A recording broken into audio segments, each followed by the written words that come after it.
In weekly wrap number 18, I talk all things challenge related, why just doing a challenge is not the answer. And I'll be going over different types of fats, good and bad, and what they do on the body as well.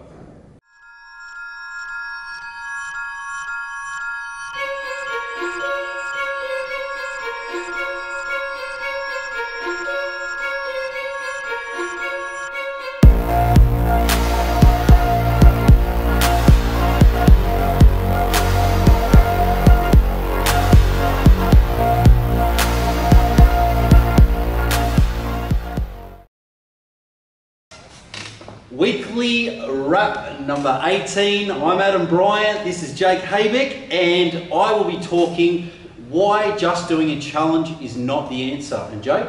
I'll be going over good fats versus bad fats, what they do in the body, and sort of recommended minimum amount as well. Fantastic. So another couple of great topics. First, moving forward, as we always do, we'll give you a little bit of an update on what's been happening the last 7 days. So Jake, food and training.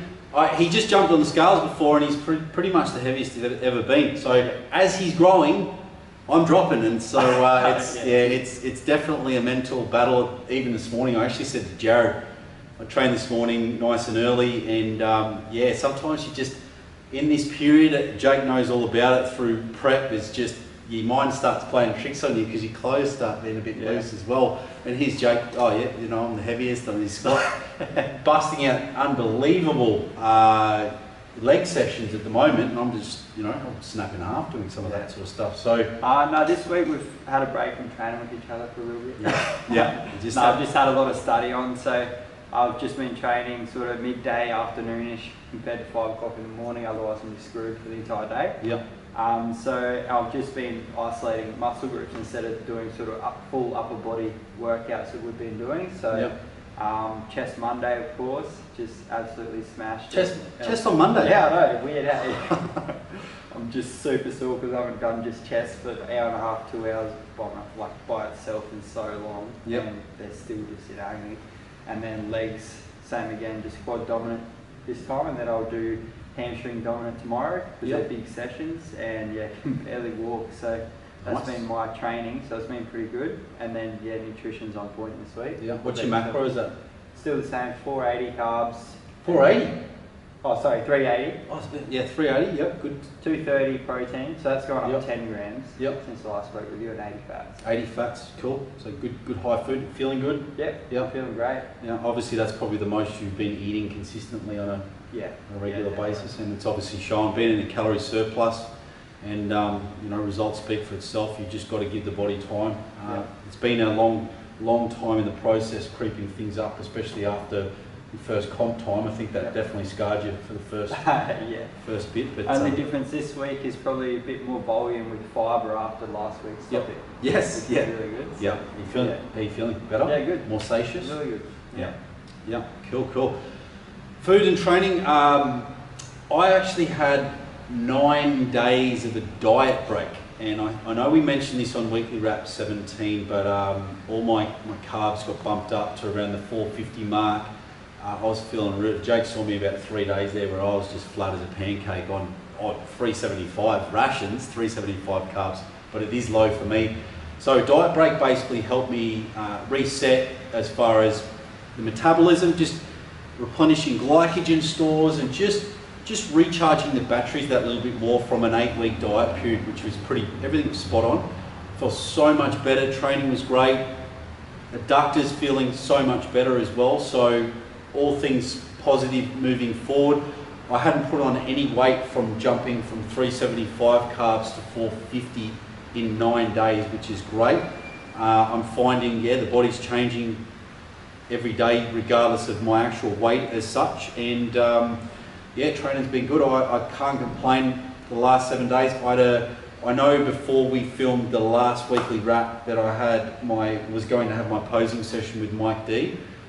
Thoroughly enjoyed that, learned so much along the way, and I've got him after this today as well. So I'm just sort of trying to really lock down all those pieces to the puzzle moving forward when it comes stage time, because I'm not going to put 6 months of the year off and just flunk it on stage with my posing. So I really want to just bring all those components together, starting early is great. A lot of the coaches, Peter Hardwick and Mike D, have just said it's great that you've come and seen us early, which it's just all those little things. I just want to make sure when I'm up there, I don't look out of place. I look like I've been doing it for years. Yep. So, but all in all, I dead set got nothing to complain about, and the next little phase is obviously going to be tough because the carbs have dropped back down again, and fingers crossed I have another diet break coming up at some stage very, very soon. So would you use a diet break with your clients now that you've used it for yourself now? Absolutely. Yep.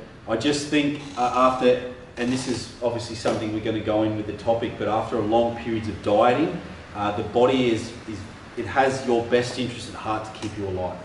So after long periods of being in a calorie deficit, there's certain things hormonally, metabolically, and everything that we must respect and understand that the body does.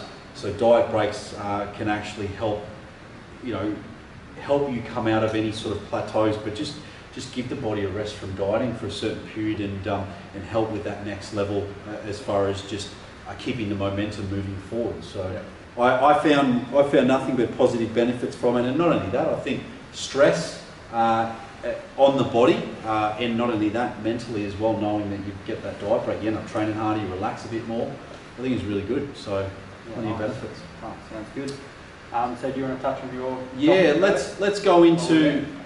We're always touching on topics that we come across or that we've been asked about or that I just see as a whole. And I know that, and I'm not knocking them whatsoever, as far as challenges are concerned, because you see a lot of 6-week, 8-week, 12-week challenges.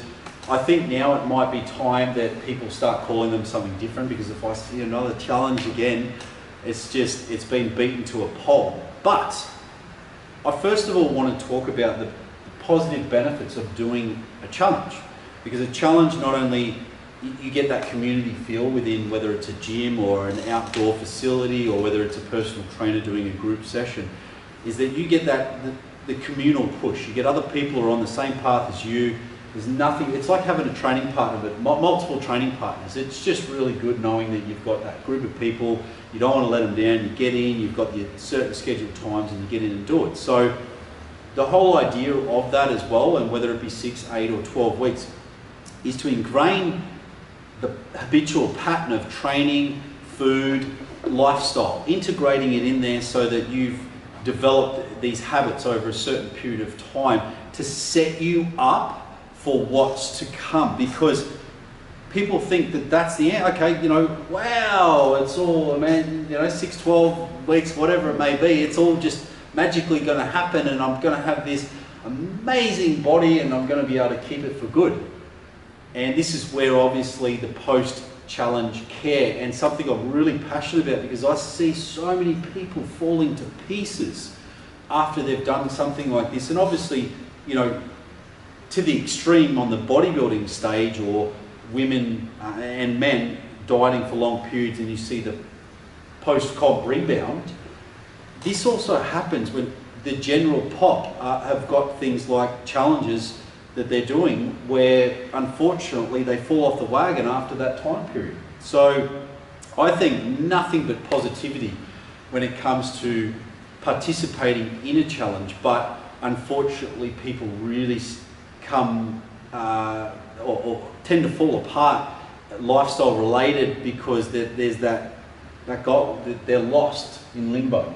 You and I both experienced this after at certain dieting periods where you're like, well, what am I sort of training for? The challenge is over. So I think number one, before that challenge finishes, is to have a look and see if there's any events or something long term, or the next sort of 8 to 12 weeks that you can set up goal wise, so that you are not, how you say, you don't have that lost feeling where you haven't got any direction or path or any training with a purpose. That's the big thing with it. So I think the most important thing for people participating in anything where they've got an initial time period and they're on a roll, everything's happening, is to make sure that they set up for the next goal when that finishes, before it finishes. It's very, very important. Would you agree? Yeah, definitely. And do you think there needs to be reverse dieting out of the challenge too? Because their calories are getting dropped. Yeah, so well that's definitely something, and then again. if you're left alone and you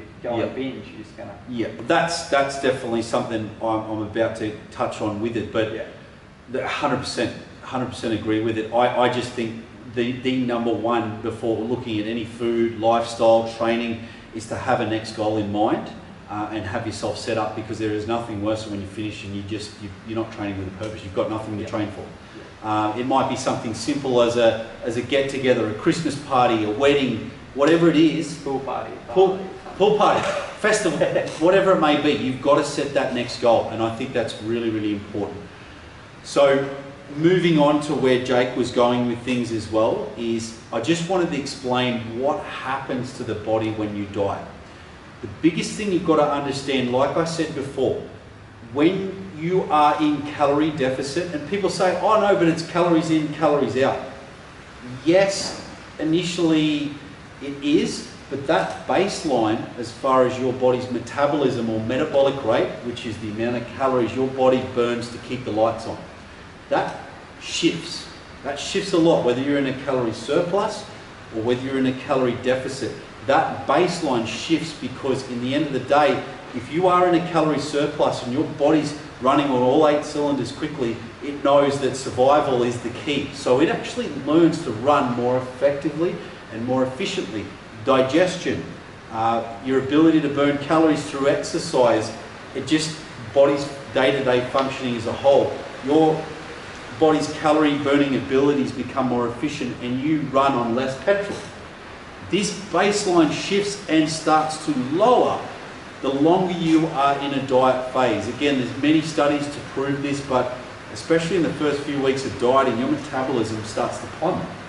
So this is, in theory, if it was calories in, calories out, you would never stop. Why do we stop?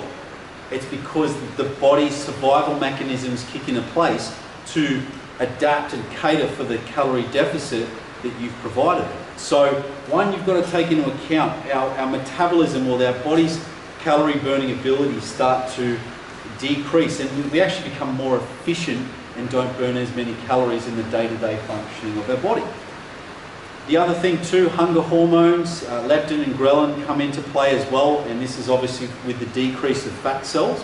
And your body signals these hunger hormones due to a survival state to refeed you or tell you need to eat to put more reserve fuel tanks in there, because just in case famine's around the corner, or it's not at its comfortable level. When it starts getting below that comfortable level, that's where these hunger hormones really start to kick into place, saying, look, we need to make sure that we store as much as we can and keep you in a nice even keel or homeostasis, as they say. The other thing too is that hormones get affected through this time. Thyroid, testosterone, cortisol, all of these types of hormones that help with recovery, muscle maintenance, energy, metabolism, they all start to get affected as well whilst in a dieting period. This is where things of lethargy, recovery, all those types of things come into play when you're in a calorie deficit state too. And of course our stress hormone, or cortisol, can definitely wreak havoc in the body as well. So there's many factors as far as what happens through a dieting period, and being in a dieting period for too long can have quite negative effects on the body when you're looking at progress. And this is where a lot of people come unstuck or stall, or hunger gets the better of them, they start binging. So there's a lot of variables that come into play. I won't go into it, but there's many methods that you can use in regards to diet breaks and refeeds, and plenty of other scenarios. There's so many different methods that you can use. But let's just say you did a challenge for 8, 10, 12 weeks, whatever it may be. You know that all these effects have happened on the body. The body is basically in survival mode. Its job's basically gone, damn, calories are low, exercise is increased. we really need to keep survival at the #1 priority here. So if we have an advantageous stage where there's a huge influx of calories, let's certainly take advantage of this. And this is where, following a dieting period or following a challenge, guess what your body is absolutely primed for following that period? Fat storage. And guess what people do following a challenge or an end goal? Is they've normally got certain events on and planned, weekend after weekend, or Friday, Saturday, Sunday, planning all these events. They're feeling good, they're jumping through their skin, and they're just like, oh, I'm gonna have this with my friends, I'm gonna buy my new clothes, I'm stoked, you know? We've all done this before. And being in that stage, like I explained, your body is primed and set up because your metabolism, everything is just in survival state and ready to basically supercompensate and go into hectic storage mode. So what happens? You're so used to eating in a calorie deficit state, and through this period of an event or dinners and alcohol, the calorie influx that you can have within a 6 to 8 hour period is astronomical. I mean, Jake and I can put away nearly 7,000 calories in a 2-3 hour sitting. So you do the math as far as even a whole afternoon followed by the next day and maybe a Sunday breakfast. You start doing the math as far as it, and you jump on the scales, and yeah, you freak out a little bit on the Monday, but you're like, nah, that's just fluid. It'll all be cool, I'll go down. Guess what? Your body's ability to store fat is amplified unbelievably, to the point where kilos of fat can be stored in a very, very, very short period of time. Okay? What happens when you're in this period and you've put on this couple of kilos very quickly in, I'm talking a matter of days. Calorie restriction goes back into it, back to your normal post or after challenge restricted dieting to try and diet the weight back off, but you've got a couple of kilos of body fat straight back on there again. But hang on a second, you're a couple of kilos up, if not more, from your little events and splurges that you've had. Diet down, diet down, diet down. A week or two passes, you might get a kilo of body fat off that you've put on 2 to 3. Friday, Saturday, you've got a couple of events. You're like, yeah, no, I'm feeling really cool again. Bang, huge calorie influx once again. Guess what your body's primed for? Because you're still eating the same amount of calories as what you were before, but you're a kilo or so up. Boom. Exactly the same process happens, but instead this time you're 3 to 4 kilos up in a very, very short period of time. You jump on the scales on the Monday or Tuesday, oh geez, the weight's up a little bit more, and the whole process happens again. And guess what happens after this challenge is this person is stuck in a calorie restriction, binging period for a certain period of time, and in 4 to 6 weeks, this person more than likely ends up being the same weight, if not heavier than when they were when they first started their challenge period. Making sense? I reckon 90% of people can relate, whether it be a challenge or just a diet. How many people have you spoken to, or have we spoken to, saying, yeah, no, I did my diet, but unfortunately I put it all back on? This is the whole process that tends to happen through that period. And Jake went through the stats of The Biggest Loser, where the stats were astronomical, and there's even more research that shows that 95% of people who diet in a 3-year period, 95% of people put all that weight back on, and 2/3 of those people who put all that weight back on, 2/3 of them put on more weight than when they first started. It's crazy. So does this paint a very, very, very clear picture as far as what is happening through this period, and where I'm coming to as far as highlighting the importance of what happens after a dieting period? It is so important for people to understand. Yes, on the bodybuilding competitor side of things, this is the reason why you see the post-comp blowout. People put on 5 to 10 kilos plus in 2 to 3 week period. They've been extreme dieting for such long periods of time, and their body's just set up and primed after this period, and the binging and the hunger hormones, everything takes over and they can't stop.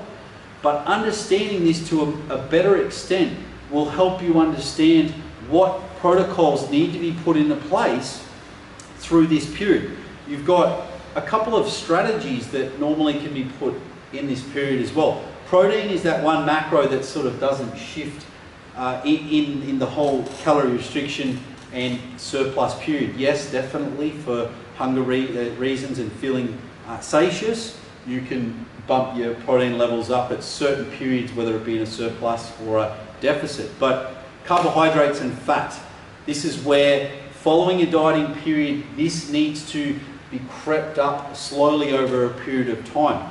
If you are that person that you know that binging is going to occur regardless, it's probably better to do a slight jump. I'm talking 10 to 15% jump in your carbohydrates and fats following a dieting period to get that metabolic kickstart. And don't ever think that bringing your calories back up is going to have a negative effect on your body. If anything, it will actually re-trigger and kickstart your metabolism, and some people end up losing weight while bringing calories back up in their diet as well. So if you're in this period, or you're following this calorie restriction and binging period, it might be an idea right now to set your body up to diet once again, because if you're 5 to 10 kilos plus up and still eating the same amount of calories, you can't drop more calories and do more exercise. It's not the answer. Stress, hormones, cortisol, metabolic shutdown, these are all things that you can be exposed to if you go down that red line danger zone of dropping calories too far. So for a lot of people that Jake and I have dealt with in this period, the best answer is to slowly creep your calories up. Do a once a week weight, hips and waist measurements so you know where things are at. And maybe over a 3 to 6 months period, work on bringing your calories back up to a certain extent where you can balance yourself hormonally, you can get your metabolism reset, and generally overall feel better about yourself and internally energy, recovery, training performance, all these things as well. So in summary, following a dieting period, the post-dieting period is the most important of all. So you need to understand where your body's at, and it is a red line danger zone, and the worst thing you can do is start planning all these events where calorie influx is going to be amplified dramatically, because this is where fat storage comes into it. You need to be smart, especially, we always say, that month to 6 week period following a dieting period, and don't ever think just bringing your calories up slowly, and this is another episode again, but slowly creeping those fats and carbohydrates back up to help reset the body, reset the metabolism, and help balance and regulate hormones is the most critical period of all. And what I would advise is that 4 to 6 week period is absolutely tough it out so that you can bring those calories up and not be in danger zone where you're primed for fat storage as well. Yeah, perfect. So as you can see, it's something that, well, I just see it over and over and over again, and it's so disheartening because these people, you just see they're so motivated, they see all these results, they want to go out and celebrate, but they don't understand how much of a danger zone their bodies are in that particular period of time. And if you're holding a lot of weight, there might be a couple of dieting cycles that you go through, because when you get in that danger zone and your calories are really, really low, and you're doing so much exercise and you're on really low calories, there might be a few signs: motivation's lacking, energy, recovery, there's just tired all the time. That's probably a really good sign there, especially when you're doing countless amounts of cardio and exercise, that it's time to finish that dieting phase. Bring yourself back up, like Jake mentioned, with what we do with our clients, bring them back up so that they're primed and set. Again, how long does this take? How long is a piece of string? It's so hard, because people might ask, how long am I going to diet for?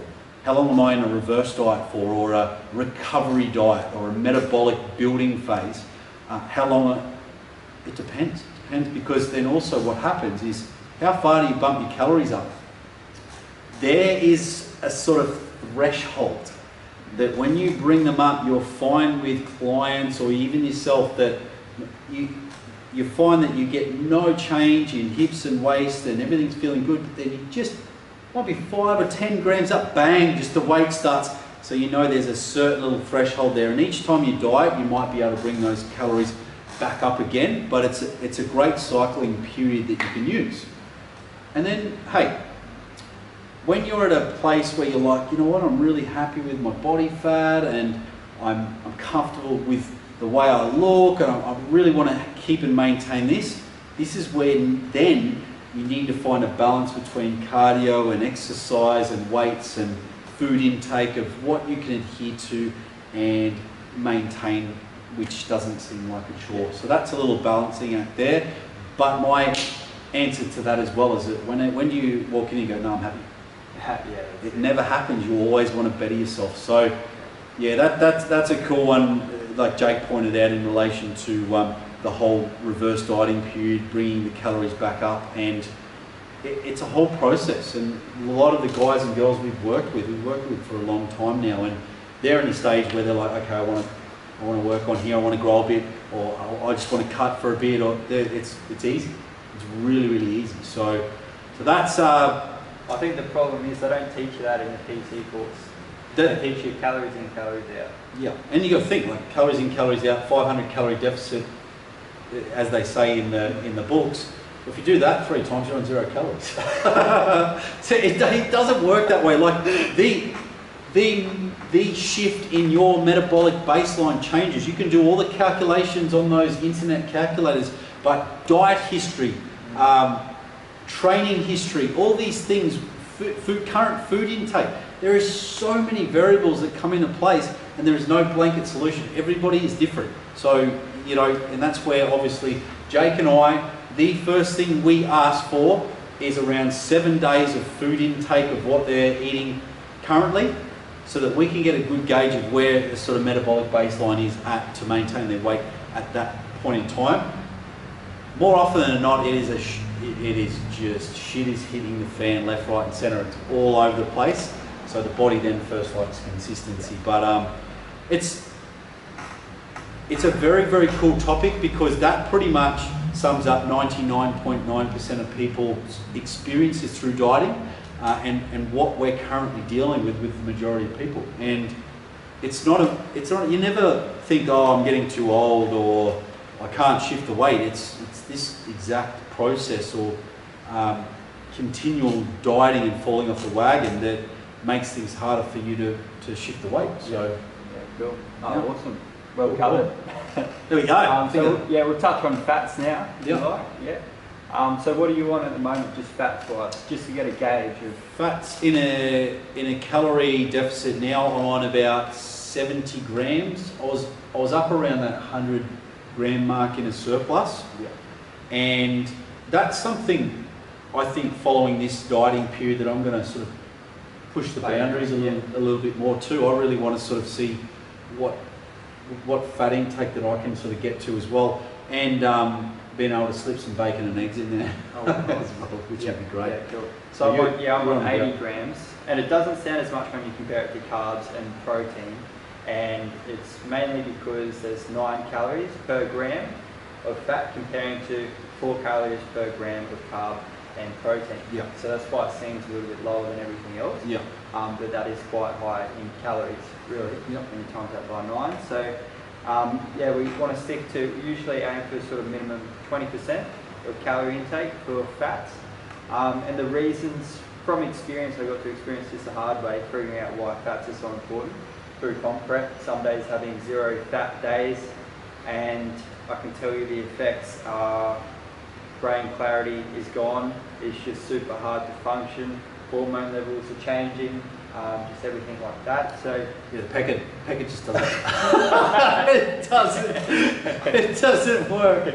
Oh yeah. dear. So it's nice to experience that, so that I know how important they are. Yeah. So that I can make sure that we get enough fat with all our clients and myself. So keeping fats nice and high is actually super important for hormone balancing and for brain health and clarity and all that sort of stuff, which we've probably both experienced. Yeah. Plays a big part, and you'll probably experience pretty soon too. Yeah. And then we'll go into different types as well. So there's a lot of studies that are sort of conflicting each other with fats to avoid, and some just say, oh no, that's fine, just have a decent amount of fats. But we can just say we can move towards a certain type of fats, which is unsaturated fats, compared to saturated and then trans fats, which are just unsaturated that have been processed. Yep. So we can move toward fats through nut sources like healthy meat options, and then your flaxseed oils, coconut oils, and all that sort of fats like salmon and stuff, or your omegas and all that sort of stuff. So what do you do for your fats at the moment? Fats, because my protein's so high, I get a lot through my meats as well. Peanut butter.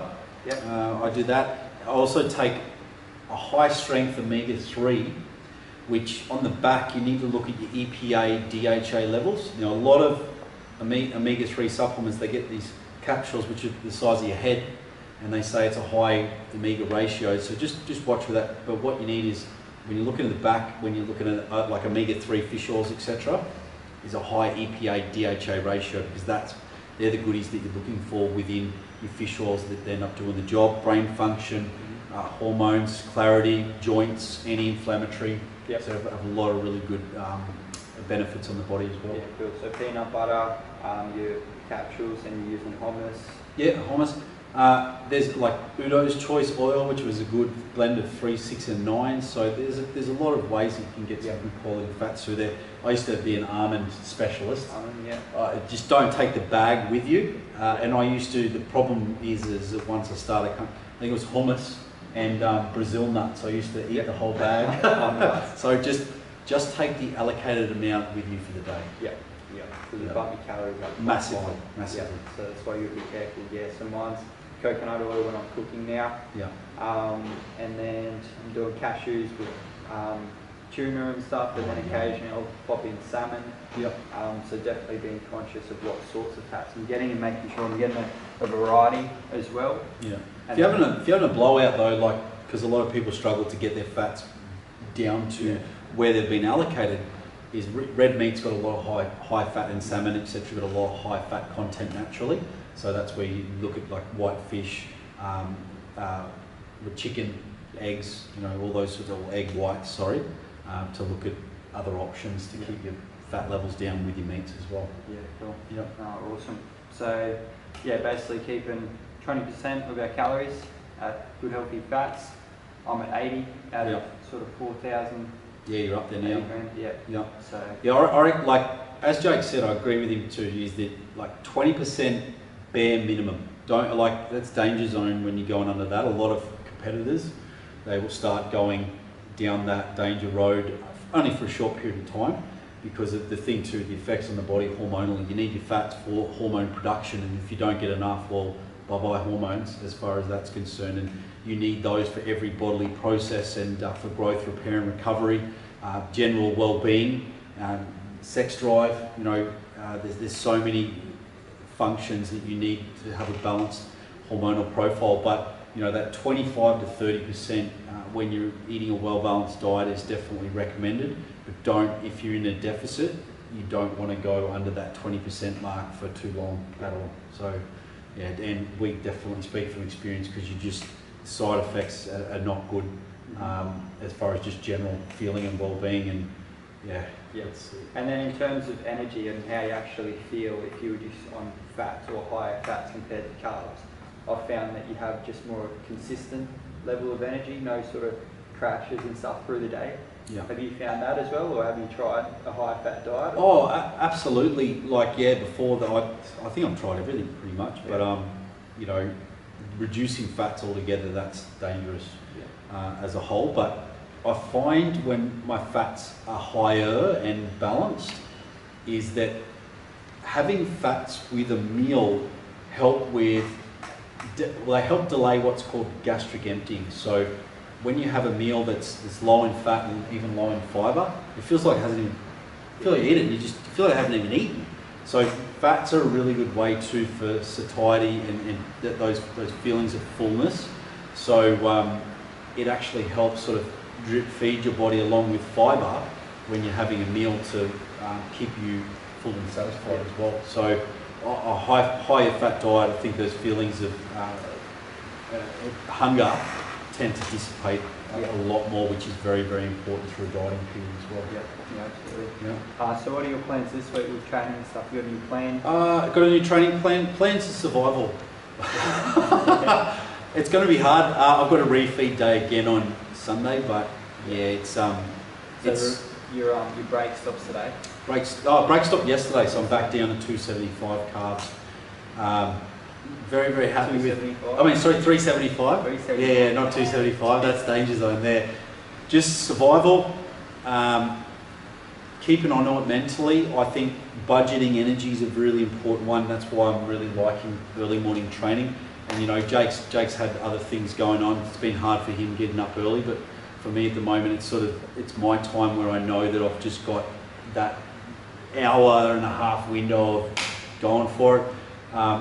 Getting around some mental battles when I'm not feeling 100% me, and but you know, honestly, this is my choice. Yeah. I'm not going to sit there and complain. Like, I just really like the challenge. I like I love the whole process and the journey, and I'm fascinated by it because the whole thing too. One, seeing Jake go through it, me sort of touching on it. I think 11 weeks of dieting was the most I'd ever done before, but I'm so fascinated with this whole process because all of this applies to everyday life as well, and what I'm learning in such a short space of time is just phenomenal. So this is just like a big assignment for me, but it's on my body, so it's not really, you know, if I stuff up, you know, it's okay, I'll start again. So I'm just really enjoying the process and the challenge and the battle, and I'm so thankful to have people like Jake and all my crew or my circles there for support, because I know I'm really going to need them, sort of, especially that last 6 to 8 weeks to dig deep. But bring it on. Yep, awesome. Yeah. What about you, dude? Well, I've got 2 weeks today until my surgery, so just go hard every day and going hard. It's all good, and I'll send you progress photos while you're in recovery, so get you motivated before Eddie's back in night. So mate, you'll come back tenfold anyway. So awesome. You're right. As long as we've got the weekly wraps, we're all good. Yeah. All right. Cool. Hope you enjoyed it, guys. I think that was a great couple of topics there, both widely debatable, and obviously I think it's another 2 topics that we feel strongly about and thought we'd share. Yep. Yeah, for sure. Thanks for listening, guys. Thanks, guys. Have a great week.